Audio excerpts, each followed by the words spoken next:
ونستغفره ونؤمن به ونتوكل عليه ونعوذ بالله من شرور أنفسنا ومن سيئات أعمالنا من يهده الله فلا هادي له ونشهد أن لا إله إلا الله وحده لا شريك له ونشهد أن محمدا عبده ورسوله. عن أبي هريرة رضي الله عنه قال قال النبي صلى الله عليه وسلم من حج لله فلم يرفث ولم يفسق رجع كيوم ولدته أمه. وقال النبي صلى الله عليه وسلم في مقام آخر من أراد الحج فليتعجل أو كما قال عليه الصلاة والسلام. اللہ تبارک و تعالیٰ کا احسان ہے، کرم ہے کہ اللہ تبارک و تعالیٰ نے ہم تمام کو نماز عشاء با جماعت ادا کرنے کی توفیق عطا فرمائی. میرے عزیز ساتھیوں، جیسا کہ آپ کو معلوم ہے کہ یہ ذی الحجہ کا مہینہ چل رہا ہے. حاجی حج کرنے کے لیے اس مہینے کے اندر تشریف لے جاتے ہیں، بیت اللہ کی زیارت کے لیے جاتے ہیں، اللہ کے گھر کی زیارت کرتے ہیں اور اپنے گناہوں کی معافی و تلافی کر کے پھر اپنے وطن اصلی کی طرف لوٹتے ہیں. اس حوالے سے ہمارے اور آپ کے نبی محمد عربی صلی اللہ علیہ وسلم حدیث کے اندر بیان فرماتے ہیں کہ من حج للہ فلم يرفث ولم يفسق، یعنی جو شخص محض اللہ کی عبادت کے لیے، محض اللہ کے لیے حج کرتا ہے، اس حج کے اندر دکھلاوا نہ ہو، اس حج کے اندر ریاکاری نہ ہو، اس حج کے اندر اپنی واہ واہی اور نام نہاد کے لیے، اپنے نام اور شہرت کمانے کے لیے حج نہ کرتا ہو، بلکہ اس میں صرف محض اللہ کی عبادت مقصود ہو، تو اس کے بارے میں آتا ہے کہ اس حج کے اندر اگر وہ شخص گالی گلوچ بھی نہ کرے، کوئی فسق و فجور، کوئی گناہ بھی نہ کرے، تو اس شخص کے بارے میں ہمارے اور آپ کے نبی محمد عربی صلی اللہ علیہ وسلم آج سے 1450 سال پہلے یہ خوشخبری اور یہ پیغام اعلان بابان کے دہل دے چکے ہیں کہ رجع کا یوم ولدته امه، کہ وہ حج کے بعد جب وہ اپنے ملک میں، اپنے گھروں کے اندر واپس آئے گا تو وہ ایسے گناہوں سے پاک ہوگا جیسے اس کی ماں نے اس کو اسی وقت جنم دیا ہے، اس کی ماں نے اس کو اسی وقت پیدا کیا ہے. اور دوسری جگہ اللہ کے نبی محمد عربی صلی اللہ علیہ وسلم بیان فرماتے ہیں کہ من اراد الحج فلیتعجل، جس شخص کو حج کی جستجو ہو، حج کی خواہش ہو، اور جب وہ صاحب نصاب ہو جائے، اس کے پاس اتنی مال و دولت ہو جائے کہ اپنے اہل و عیال، بیوی بچے کے نان و نفع خرچ اٹھانے کے بعد وہ سفر حج کو آرام سے طے کر سکتا ہے اور سفر حج طے کرنے کے بعد اپنے گھر تک آ سکتا ہے، تو اس شخص کے اوپر حج کرنا فرض ہے. اس کے بارے میں ہمارے آپ کے نبی محمد عربی صلی اللہ علیہ وسلم اعلان کر چکے ہیں کہ من اراد الحج فلیتعجل، جس شخص کو حج کی جستجو ہو اور جس شخص کے اوپر حج فرض ہو جائے تو اس کو چاہیے کہ حج فرض ہونے کے بعد جلدی حج کر لے. میرے عزیز ساتھیوں، آج دیکھا جاتا ہے کہ حج کو لوگ بڑھاپے کی عبادت سمجھتے ہیں. یہ سمجھتے ہیں کہ جب میری داڑھی سفید ہو جائے گی، جب میرے بچے جوان ہو جائیں گے، جب میرے پوتے پوتیاں ہو جائیں گے، جب میں اپنی موت کے آخر وقت میں رہوں گا، جب میں چلنے پھرنے کے قابل نہیں رہوں گا، اس وقت جا کر کے میں حج کر لوں گا.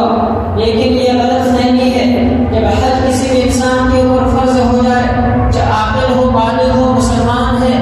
اور مرد ہو یا عورت، اگر وہ عاقل بالغ ہے، صاحب نصاب ہے، بھلے ہی وہ جوان ہی کیوں نہ ہو، بھلے ہی وہ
صدیوں کے اندر جاتے ہیں، تو آج سے 1450 سال پہلے جب ہمارے اور آپ کے نبی محمد عربی صلی اللہ علیہ وسلم جب حج کی فرضیت ہوئی،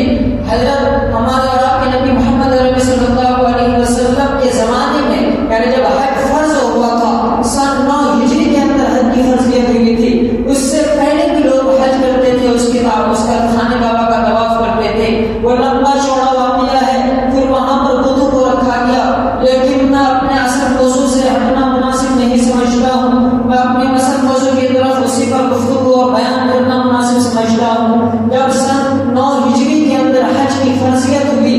ہمارے اور آپ کے نبی محمد عربی صلی اللہ علیہ وسلم فتح مکہ کے بعد سن 10 ہجری کے اندر حج فرماتے ہیں، اور ہمارے اور آپ کے نبی محمد عربی صلی اللہ علیہ وسلم وہ سب سے آخری حج کرتے ہیں۔ اپنی زندگی کے اندر میرے نبی نے ایک ہی مرتبہ حج کیے، جن کو حجۃ الوداع کہا جاتا ہے، حجۃ الاسلام بھی کہا جاتا ہے، جن کو حجۃ البلاغ بھی کہا جاتا ہے۔ حج کی فرضیت 9 ہجری میں ہوئی، لیکن 10 ہجری کے اندر ہمارے اور آپ کے نبی محمد عربی صلی اللہ علیہ وسلم حج کر کے